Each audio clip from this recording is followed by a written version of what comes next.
Hey everyone, welcome to this organic chemistry video lesson.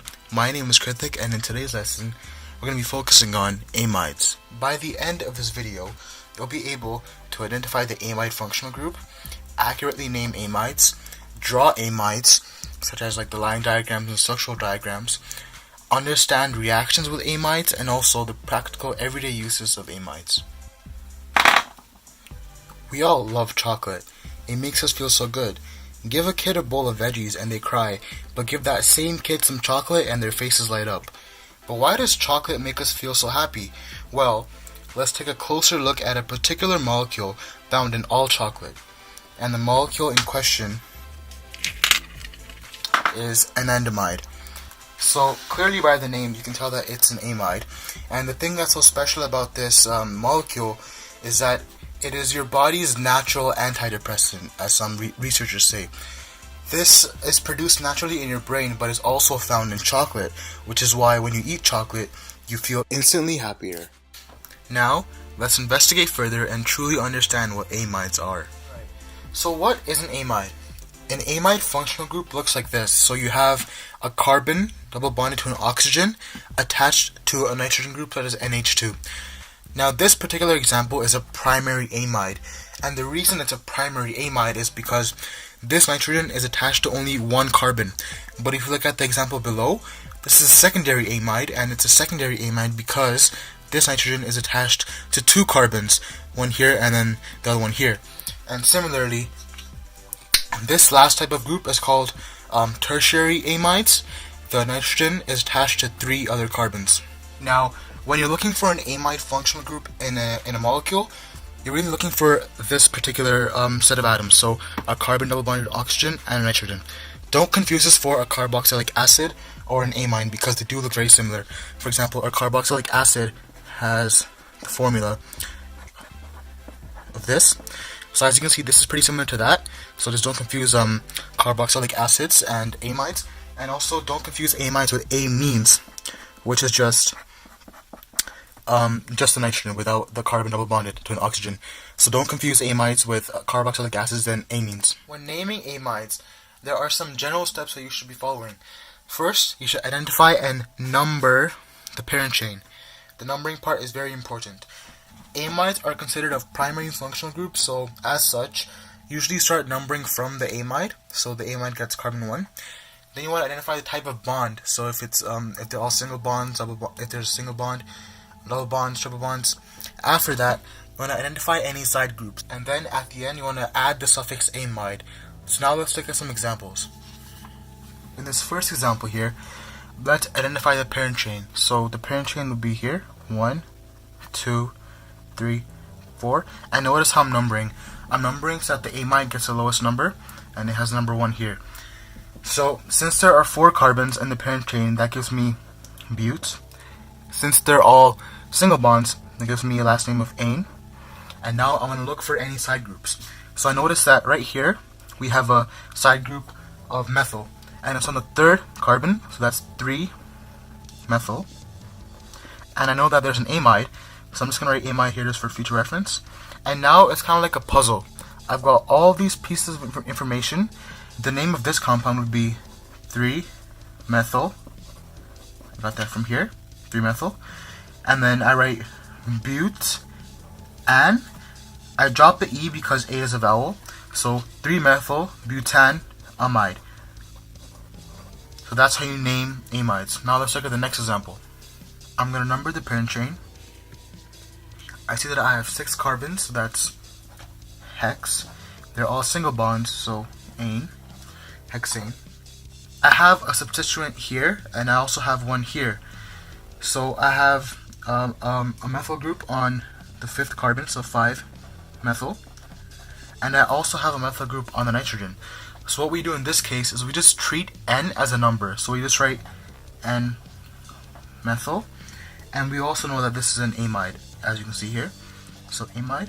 So I have all this information, and then putting it together, I get 5N. Since I have 2 methyl groups, I write dimethyl.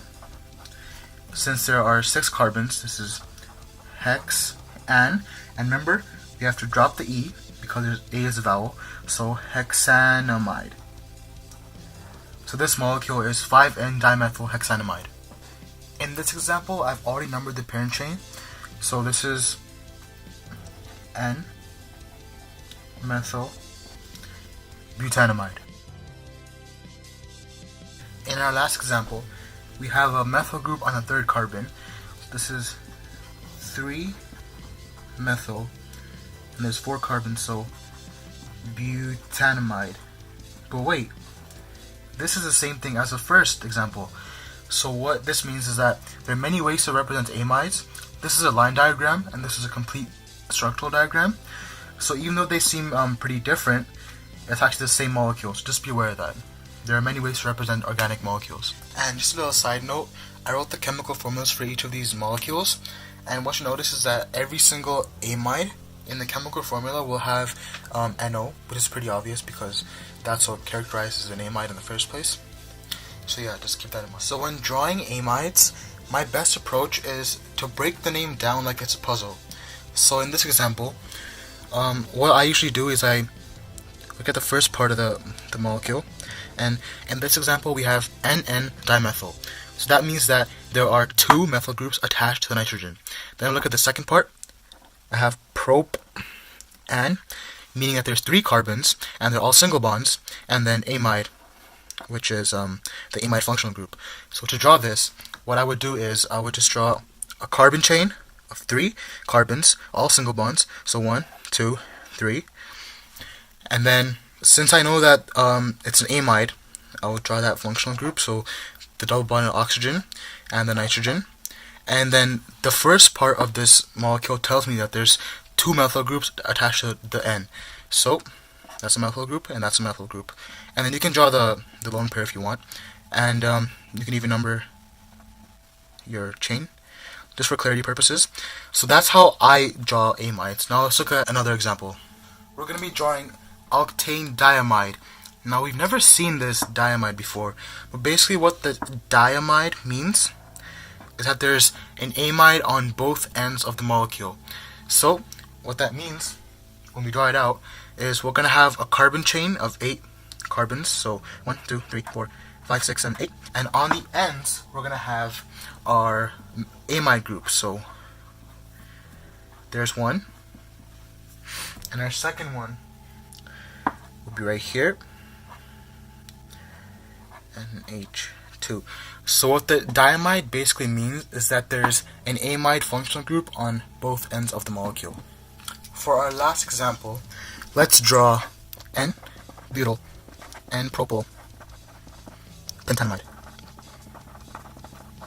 Now, let's take this puzzle piece approach again. So let's break up this name.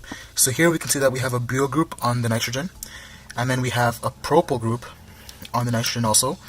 And since this is pent-an, that means that there's 5 carbons in the parent chain, and they're all single bonds.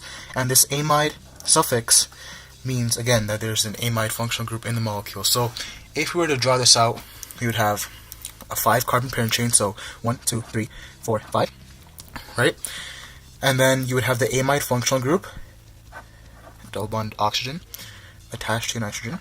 And then we have a side chain, butyl, so that's 4 carbons, so 1, 2, 3, 4. And we have another side chain, which is propyl, that's 3 carbons, so 1, 2, 3. And you can number these if you want.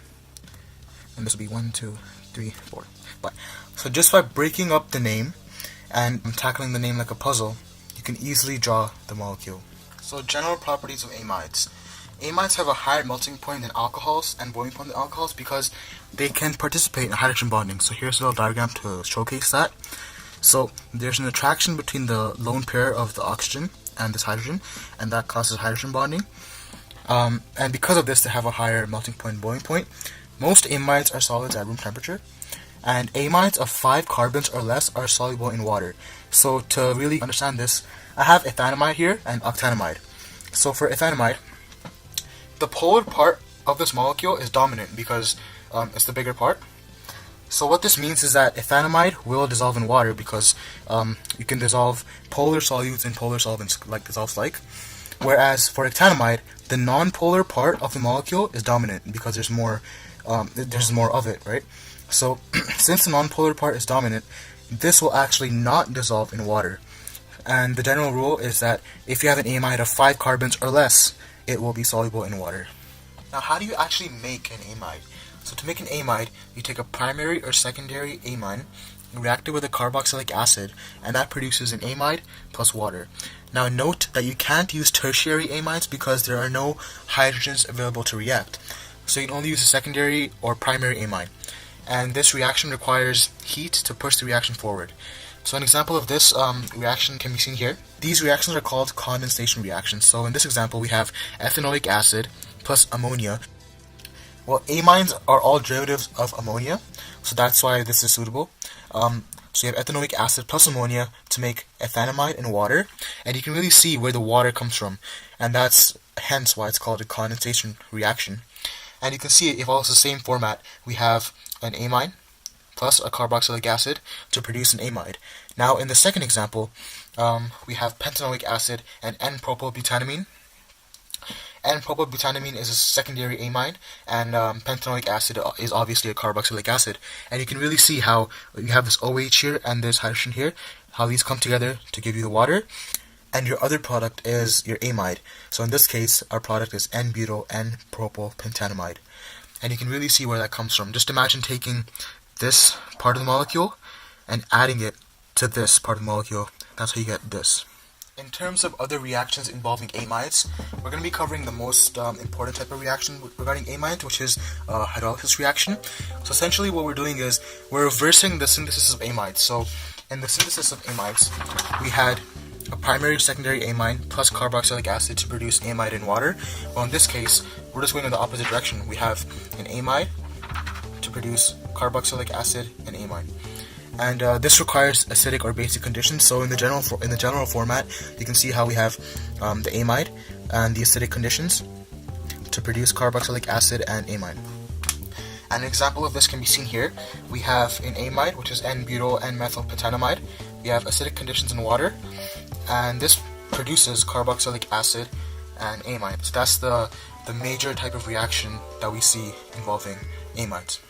Another type of reaction with amides is a reduction reaction. So you can actually reduce amides using a strong reducing agent into amines. So if you reduce a primary amide, you get a primary amine.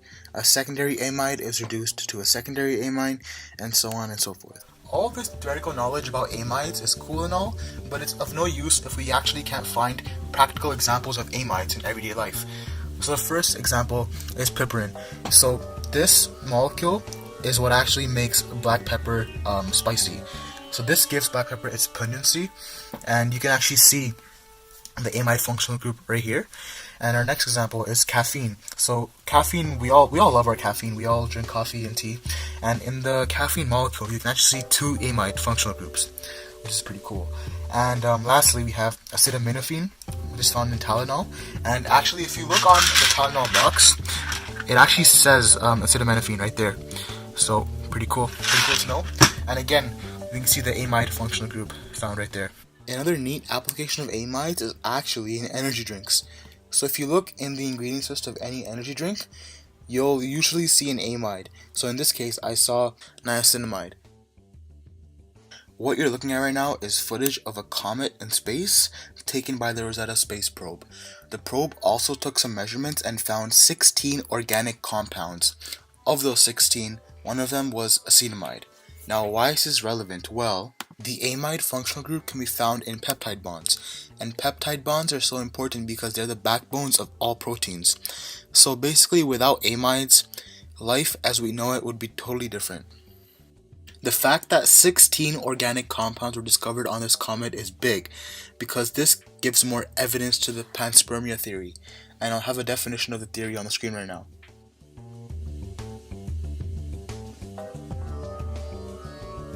Now let's check for comprehension. Try answering these questions. You can pause the video now. Thank you guys so much for watching. I hope you learned something new. Have a great day.